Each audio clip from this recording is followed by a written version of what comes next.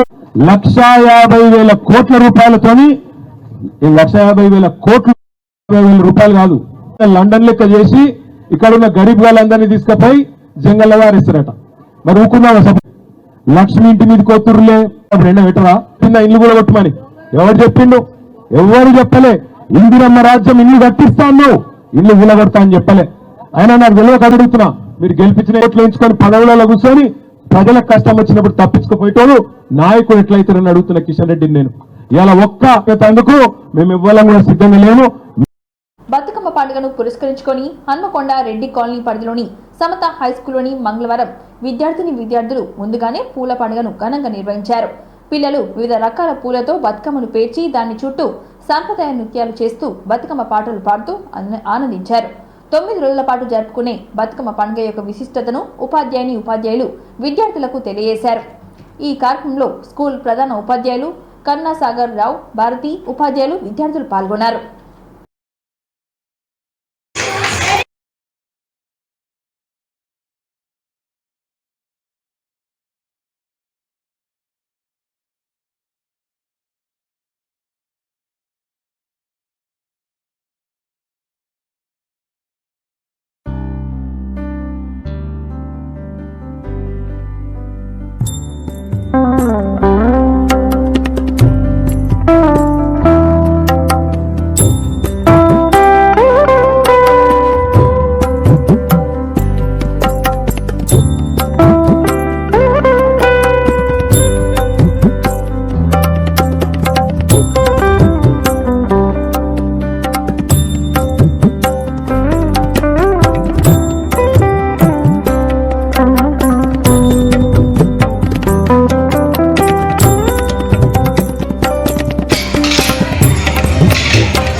తెలంగాణ మహిళా ప్రజలందరికీ కూడా బతుకమ్మ పండుగ శుభాకాంక్షలు మరియు విజయదశమి పండుగ శుభాకాంక్షలు. మేము సమతా స్కూల్లో పిల్లలందరితో పాటు అంగరంగ వైభవంగా బతుకమ్మ పండుగ సంబరాలు ఎంతో ఘనంగా జరుపుకున్నాము. మా పాఠశాల సమతా హై స్కూల్ కుమార్పల్లి హనుమకొండ. తెలంగాణ మహిళా ప్రజల సంబరాలు ఎంతో ఘనంగా జరుపుకున్నాము. తెలంగాణ మహిళా ప్రజలందరికీ కూడా బతుకమ్మ పండుగ శుభాకాంక్షలు. మన తెలంగాణలో అంగరంగ వైభవంగా జరుపుకునేటువంటి ప్రతి సంవత్సరం బతుకమ్మ పండుగ ఎంతో సంతోషంగా పండుగను తెలంగాణ పిల్లలతో ఎంతో సంతోషంగా వయోవృద్ధుల సంక్షేమంలో భాగంగా డే కేర్ సెంటర్ను అందుబాటులోకి తీసుకొచ్చినట్లుగా హన్మకొండ జిల్లా కలెక్టర్ ప్రావీణ్య అన్నారు.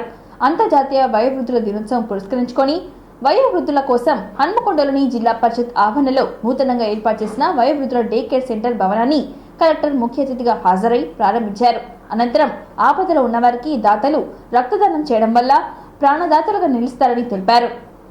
హన్మకొండ సుబేదాలోని రెడ్ క్రాస్ సొసైటీలో అహ్మదియా నేతాజీ యువ ఫౌండేషన్ సంయుక్త ఆధ్వర్యంలో రక్తదాన శిబిరాన్ని నిర్వహించారు. ఈ కార్యక్రమంలో జిల్లా కలెక్టర్ ప్రావీణ్య ముఖ్య అతిథిగా హాజరై ప్రారంభించారు.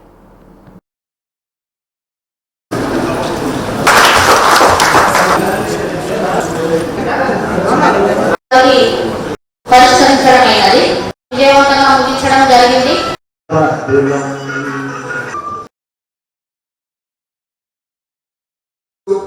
నాకు ఈ అవకాశం ఇచ్చినందుకు అందరికీ అనేది కూడా ప్రొవైడ్ చేయడం జరుగుతుందండి. ఇది మన మెడికల్ ఎవిడెన్స్ తరఫున మనము చేసే సర్వీసెస్. మీరందరూ ఆరోగ్యంతో మరి లైఫ్ స్పాన్ అనేది నిండు కూడా మీరు జీవించాలని మనస్ఫూర్తిగా ఈ వేదిక మీదకి కోరుకుంటూ మీ అందరూ కూడా జిల్లా కలెక్టర్ చేశారు. వారికి అందరూ కార్యక్రమాల్లో మాట్లాడుకుందాము. ఈ అవకాశం ఇచ్చిన పెద్దలకి కృతజ్ఞతలు తెలియజేస్తూ మరొకసారి వయోవృద్ధుల దినోత్సవ శుభాకాంక్షలు తెలియజేస్తూ కలెక్టర్ గా ఉన్నప్పుడు ఈ ప్రోగ్రామ్ లో భాగంగానే మనము సీనియర్ సిటిజన్ డేకేర్ సెంటర్ అనేది ఇనాగ్రేట్ చేసుకున్నాము. దీని గురించి రిక్వెస్ట్ ముందు నుంచి సీనియర్ సిటిజన్స్ ఫోరం అవ్వచ్చు, అలానే ఈడబ్ల్యూ గారు అవ్వచ్చు, వీళ్ళందరూ కూడా ముందుకొచ్చి ఇది ఒకటి ఫెసిలిటీ ఉంటే బాగుంటుంది అని రిక్వెస్ట్ చేశారు. అండ్ సైమల్టేనియస్ గా సిఓజెడ్పీ గారు కూడా వాళ్ళ ప్రెమిసెస్ లో ఇచ్చిన ఆర్డర్స్ అన్ని కూడా కంప్లైన్స్ అనేది మానిటర్ చేయడానికి సపరేట్ గా ఆడియోస్ ఇద్దరికి కూడా ఇన్స్ట్రక్షన్స్ ఇవ్వడం జరిగింది. లాస్ట్ 1 year ఇచ్చిన ఆర్డర్స్ ఏవైతే ఉన్నాయో ప్రొవిజనల్ సైడ్ నుంచి అవి ఎంతవరకు ఇంప్లిమెంట్ అయ్యాయి మీడియా నుంచి ఐ థింక్ మంచి కార్యక్రమం. అండ్ ఇంకా ఎక్కువ స్కూల్లో పికప్ చేయాల్సిన వాలంటరీ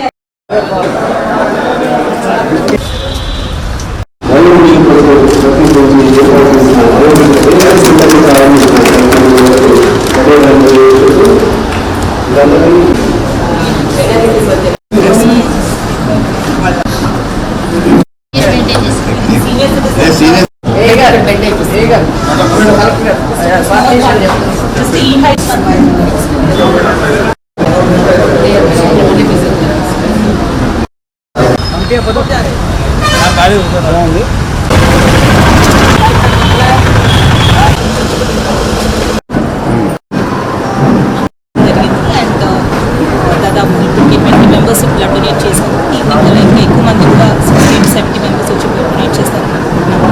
అండ్ ఇది ఒక మంచి gesture so that more number of young people are part of the public సర్వీస్లోకి రావాలనే ఉద్దేశం. So I appreciate the organisations for taking this. Digital card కోసం వివరాలు పక్కాగా సేకరించాలని ఆయా జిల్లా కలెక్టర్ను రెవెన్యూ, హౌసింగ్, సమాచార శాఖ మంత్రి పొంగులేటి శ్రీనివాసరెడ్డి ఆదేశించారు. ఫ్యామిలీ డిజిటల్ కార్డ్, ఎల్ఆర్ఎస్ దరఖాస్తులు, 2 పడకల గదులు, కొనుగోలు కేంద్రాల ఏర్పాటు అంశాలపై ఆయా జిల్లాల కలెక్టర్తో మంత్రి, రాష్ట్ర ప్రభుత్వ ప్రధాన కార్యదర్శి శాంతికుమారి హైదరాబాద్ నుంచి వీడియో కాన్ఫరెన్స్ ద్వారా నిర్వహించగా జిల్లా కలెక్టర్ ప్రావీణ్య హాజరయ్యారు. అనంతరం మంత్రి మాట్లాడుతూ ఈ నెల 3వ తేదీ నుంచి ఫ్యామిలీ డిజిటల్ కార్డ్ కోసం పైలట్ ప్రాజెక్టు కింద రాష్ట్రంలోని ప్రతి నియోజకవర్గంలోని ఒక మున్సిపల్ గ్రామంలో కుటుంబాల వివరాలు ఇంటింటికి తిరిగి సేకరించాలని, దీనికి నోడల్ ఆఫీసర్ను నియమించాలని ఆదేశించారు. సర్వే సందర్భంగా ఆయా కుటుంబాల్లో పుట్టిన, మరణించిన వారి వివరాలు తీసుకొని ఎంట్రీ చేయాలని ఆదేశించారు. ఈ నెల 8వ తేదీ వరకు పూర్తి చేయాలని, 9వ తేదీ స్క్రూటీనీ ఉంటుందని, 10వ తేదీని రిపోర్టింగ్ సబ్మిషన్ ఉంటుందని తెలిపారు. ఈ పైలట్ ప్రాజెక్టు ఆధారంగా రాష్ట్ర వ్యాప్తంగా మిగతా సర్వే పనులపై ముందుకు వెళ్తామని స్పష్టం చేశారు. సందర్భాలు మీరు కూడా పత్రికల ద్వారా వివిధ రూపాల్లో వినుంటారు, చూసుంటారు. ప్రధానంగా దాంట్లో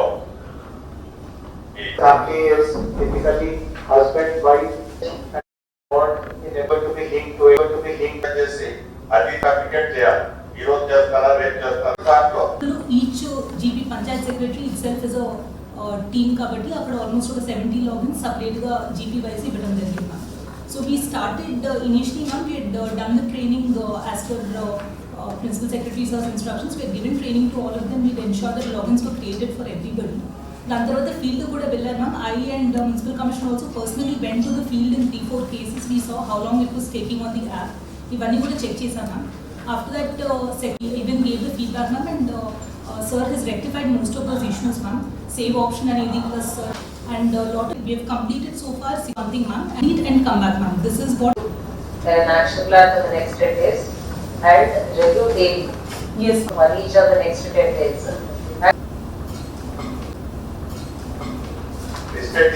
ఇంతటితో ఈ వార్తలు సమాప్తం. మరిన్ని వార్తలతో మళ్ళీ కలుద్దాం. చూస్తూనే ఉండండి ఓర్గల్ 9 నేషనల్ టీవీ.